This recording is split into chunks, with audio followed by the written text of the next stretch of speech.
Hey everyone, and welcome to this Dota 2 TI10 guide on the best lineups for the group stage of Fantasy. In this guide, I'll be talking about each of the 4 days, and I'll timestamp them down below, so if you come to this video later, you can get the day you want. I'm going to be talking about each of the days, and in each of those days, I'll be giving you guys the ideal lineups and sleepers for each position in the event that you don't have all the cards that I do. Now, with regards to cores on day 1, October 7th, the first thing we need to understand is that I'll never pick teams that are only playing once or twice per day. We're going to be focusing on teams playing 3 times a day, which gives them greater opportunities to get more points. The more games they play, the higher the opportunity they have to kind of get more points, right? Because their best 2 performances are included. So the result of that is we take a look at the matchups, we take a look at who they're playing and which positions they are. With regards to cores, we are going to be focusing in on position 1s because kills are highly weighted.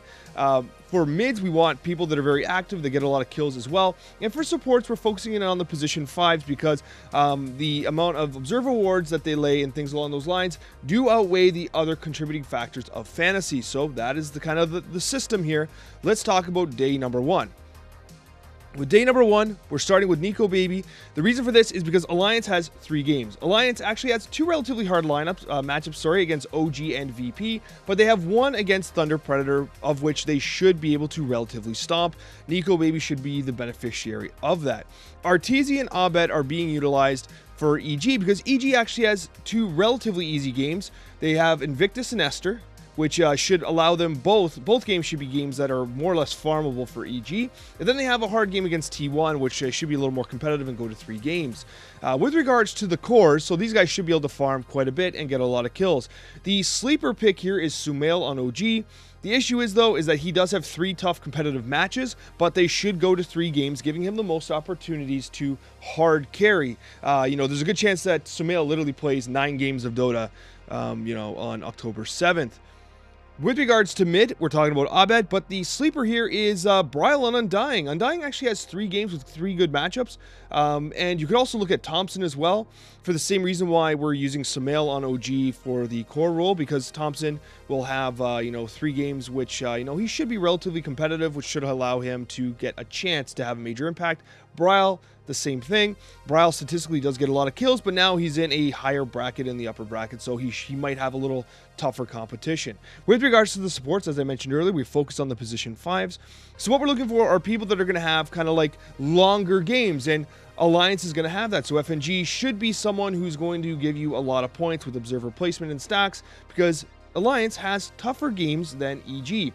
VP and OG's matchups against Alliance should go longer, and that is why we're also using No-Tail, because No-Tail, much like Thompson, is likely to play 9 games of Dota tomorrow. It is tomorrow, but 9 games of Dota, so No-Tail should be the beneficiary of that. Let's talk about October 8th, day number 2. Game 2 is completely different because we have different teams playing 3 games, and with the cores, we're talking about Quincy Cruz YS, and we're going to talk about Matumba Man on Secret. The reason for this, YS has 3 games against Vici Gaming, Beast Coast, and Fnatic, all of which should be wins, and that should give YS the ability to get as much farm and as many kills as possible. And Matumba Man also has a hard game against PSG, but then should be able to stomp SG Esports and Elephant. So the result of that is these are 2 cores that should be able to perform very well in their matchups. In terms of sleepers, Poyoyo on Vici Gaming has 3 good competitive matches, which could result in 9 games total. And, Vici Gaming is one of those, like, sleeper, might slide into top 3, could even win the whole thing picks overall. So Vici Gaming, I think people are sleeping on right now, and I think that, their carries could benefit from relatively good matchups. Much like the matchups for YS is good, Quinn from Quincy Crew also has a very good matchup as well against Vici Gaming, Beast Coast, and Fnatic, all 3 of which should be wins for Quincy Crew. And if not, they should at least compete into 9 games, on that day. Sleeper pick. A sleeper pick is Nisha on Team Secret. Although they have a hard game against PSG, they should be able to stomp Esports and Elephant. And so Nisha could be a good niche pick if you do not have Quinn on your roster. Supports. What we're looking for are the position 5 supports that are most likely to be in the longest kind of winning games, right? The longest winning games with the most opportunity to plant wards, stack, and get as many points as you can. The result of that is DY on Vici Gaming. As I said, people are sleeping on Vici Gaming, and DY has good matchups. They can very well beat Quincy Crew, and it should provide them with a lot of support value in these long games. Also, Super on Elephant has good matchups, honestly. They might lose fast to Secret in this particular matchup, but they're against Vici Gaming and they're against Team Spirit, which should be relatively competitive matches.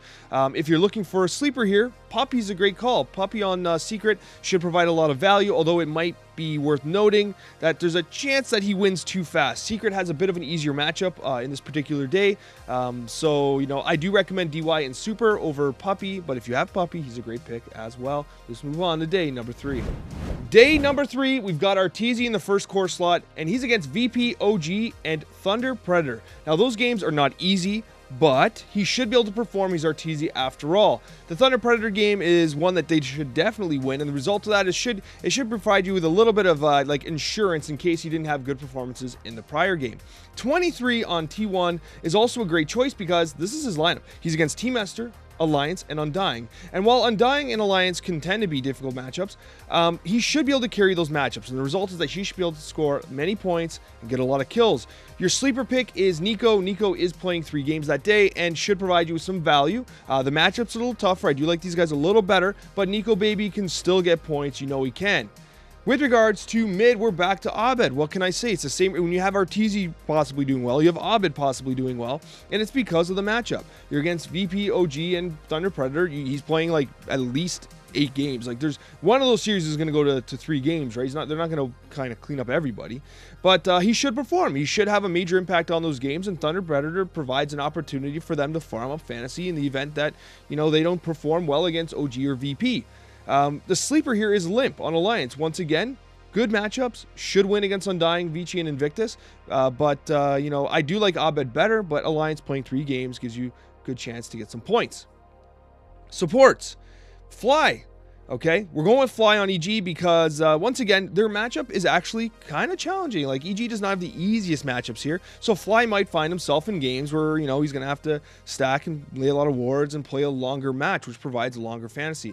At the end of the day, I do think EG is going to win, which is beneficial for them, but overall, I do think Fly is a good pick here, and for the same reason, FNG Alliance has tougher matches, which should result in longer games. So as the position 5 on Alliance, FNG should benefit from a fantasy perspective. With regards to a sleeper pick, Whiteman on T1 is a great pick here. Should be in 3 long, highly competitive matches that should ultimately result in a win. So he is a good pick if you do not have Fly or FNG. Day 4 is a little unique because there's no team playing 3 games, so we really have to dig into the matchups and see who has the greatest possibility for success. Ame is one of them on PSG LGD, and the reason for this is because Ame has 2 matches against Elephant and Beast Coast. Very winnable and very farmable. PSG had very kind of difficult matchups and didn't have the ideal schedule throughout the prior days, but this is the day where Ame can really shine and get you those sweet fantasy points. Quincy Cruz YS is another good call against SG Esports and Elephant, both of them winnable and farmable, so you want to take a look at YS if you have them available. And a sleeper's Matamba Man. The matchups against Fnatic and Vici aren't as good as the matchup for Ame and YS, but still, Matamba Man has the opportunity to get you those points and is the primary points getter on that team. In terms of mid, Quinn on Quincy Crew is definitely the call. You have matches against SG Esports and Elephant, which again are winnable and farmable for a team of Quincy Crew's caliber. And the sleeper is Toronto Tokyo on Team Spirit. We haven't talked much about Team Spirit here. They're kind of like a bit of a wildcat here, but he has good matchups against Beast Coast and SG Esports. And those teams should have long, relatively good matches, which should provide a tempo player like Toronto Tokyo a chance to get some points. And Mippo has the exact same kind of benefit here as a support. Position 5 on Team Spirit. Those are going to be competitive matches, and he's going to benefit from them. He's going to have the opportunity to get a lot of points, plant those wards, and kind of be a part of much longer games on Team Spirit against Beast Coast and SG Esports.